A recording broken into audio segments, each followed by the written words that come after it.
Maglingkod ay nagtingkod na. The Church of San Pablo.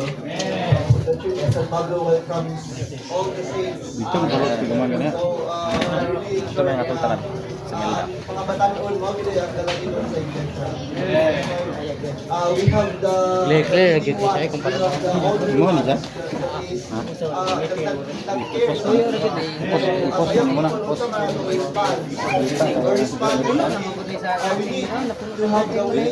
Man. Campus life. What's the purpose of our campus life? Is it to be rich? Is it to gain possession? Dili dahil lang na ang ito.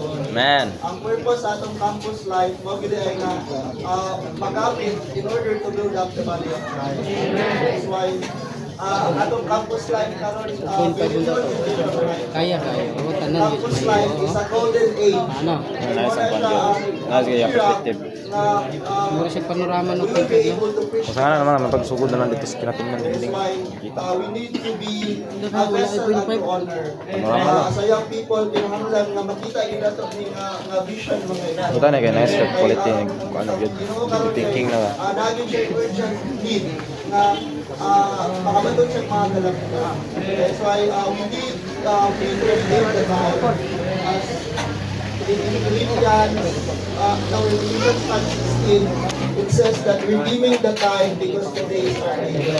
That's why in our need, yun niya nga Muna yung para tuyo po. God needs some young people to give themselves from defilement. Because right now, Satan is attacking every young people. Right? Si Satan, dito siya gusto dunay kilamito ng people. That's why, in our campus life, daghan kita anxiousness, daghan kita mga distractions, makapalayo na sa people. That's why, dito sa brother, we need to have companions. So, sa atong campus life, mga iso, we need to have companions. In our campus life, our future is not for anything in this world. Man. Our future is for the Lord's economy. That's why we need to, in Colossians 4:5, we need to walk in wisdom toward those who are without John, redeeming the time. So in redeeming the time, we need to walk with wisdom. Walking with wisdom, kung saan siya mga so walking with expression. Kinahanglan nga ma-express gina nato si Kristo. Man. How to express Christ in our campus life. Kinahanglan nga we need to be constituted with Him. Man. I think every month we have a lot of meetings. We have home meetings. We have every Friday we have a campus meeting. And then Saturday we have young people's meeting. And most importantly, the Lord's table meeting. That's why we need to give importance sa young people, ma-preserve lang diha lang gid sa panagtanigo. And I really encourage all the young people to attend all the trainings and conferences. Because in the trainings and conferences, diha ta nga mabansay gid mga ito. Amen. For God's work mga ito. Amen. Wala nga in the Philippines, we are so blessed. Because there are a lot of countries, when I was in ICTA, in Singapore, like, parang kamay ra sila mga trainings and conferences nila. And one of the brothers from Malabon told me na, I'm from the Philippines, and he told me, you are so blessed because you are in the Philippines. In the Philippines, we have a lot of trainings and conferences. That's why we have SSOD, we have 2 weeks training in Iligan, we have tour of a lifetime in Malabon. That's why it will be in coming December. That's why saints, young people, I really encourage each one of you, you will invest for that meetings and conferences. Man. I think that, conferences, one of the conferences is so expensive, mahal tayo. Wala ko yung ikabayan registration, wala ko yung ikabayan transportation, but since the most precious, the real investment, wag gina yung invest na sa to be trained mga ito. That's why whenever we have opportunity to attend conferences, attend kita mga ito. Even more, I really encourage all the saints, even even the local church to support the young people na ipadala sa mga training mga ito. Especially in ICTA. ICTA is really rich mga ito. In my experience before ICTA, I was really in a situation na wala na akong kabalungan sa iyo mga. I was thinking, what is my future? But when I was able to have the enjoyment in ICTA, I was like, before ICTA, I was thinking, how many people are there? When I experienced ICTA, I was like, oh, my future is to build up the church. That's why, in our campus meeting, we're studying right now. What's our future in the Lord's recovery of young people? We need to go to the whole country.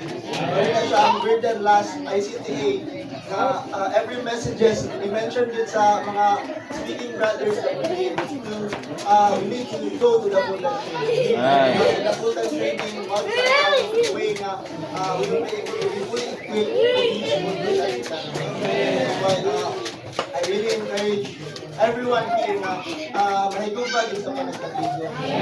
We should not think that, oh, I am still young and I cannot serve the Lord. But here in Jeremiah, he was inspired by God in Jeremiah 1:6-8, it says that, then I said, oh Jehovah, indeed I do not know to speak, for I am youth. But Jehovah said to me, do not say I am youth, for everywhere I send you, you shall go. And everything I command you, you shall speak. Do not be afraid of their faces, for I am with you to deliver you, declares Jehovah. Sometimes we think that we don't have capacity, but we have Christ in us. And this Christ in us will work in us in order for us to be able to work for His kingdom. That's why we need to redeem the time today, mga ito. That's why we need to be a vessel. In 1 Timothy 4:12, it says that no one despise your youth, but be a pattern to the believers in word, in conduct, in love, in faith, and in charity. In 21, if therefore anyone cleanses himself from this, he will be a vessel unto honor. Fine, useful to the master, prepared unto every good work. That's why, in our campus life, mga Exxon, importante kayo mga Exxon.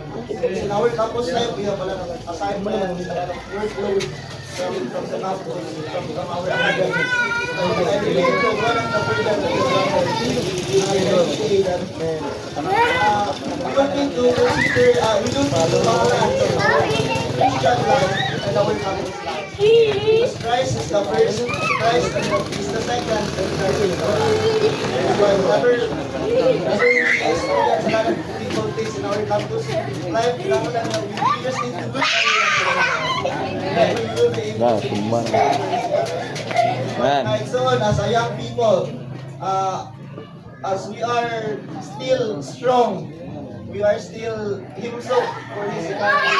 We need to offer ourselves as a living sacrifice. We need to have the willingness to be useful for God's economy. May the Lord will grant us grace and mercy that we will be able to see this vision that we will be useful for God's economy. That's why we really need to go with the full-time training.